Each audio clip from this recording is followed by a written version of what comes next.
Од 4 оддели во болницата 8 септември на кои се хоспитализираат заразени со коронавирус, 2 се нови, но капацитетот на слободни кревети е скоро целосно пополнет, вели директорот Христијан Костов. Од 80 кревети, 79 се веќе пополнети со пациенти. Секогаш оставаме едно или две слободни места за најтешко болните од COVID-19. Од синоќа до утрово извршивме исто така 80 прегледи на пациенти, кои се жалеа на симптоми од коронавирус.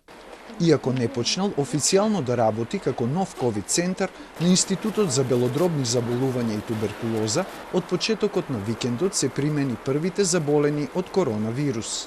На Институтот за белодробни заболувања и туберкулоза при клиничкиот центар од петокот вечерта овдека се хоспитализирани двајца заболени со COVID-19, вели за Телма директорот Арбен Љубеништа.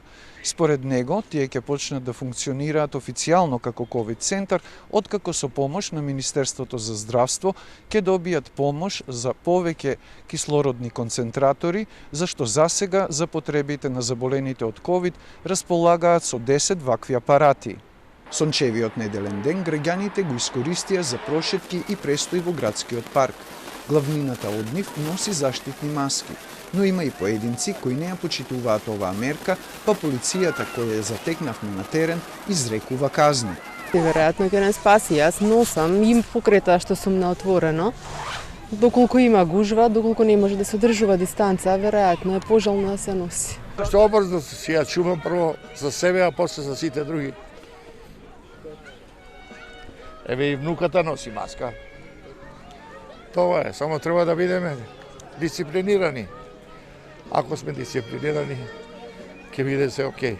Не сакаме да разговараме. Фала. Владата и Министерството за здравство започнуваат кампања за носење маски. Целта е, како што велат, подигање на свеста дека носењето маски на отворен и затворен простор низ цела Европа е најсигурен начин за заштита од коронавирусот. А пред аптеките граѓаните во ред и на дистанца чекаат да влезат. Велат купуваат редовни терапии, но и оксиметри за мерење на кислородот во крвта. Мислам дека има, моите земаа пред ден-два. Па купија пред неколку дена, не знам, околу 2000 денари така. Аптекарите не се расположени за изјави, но потврдуваат дека се купува сумамет кој го даваат само со рецепт и дека поради пандемијата има зголемен интерес за витамини и за други лекови.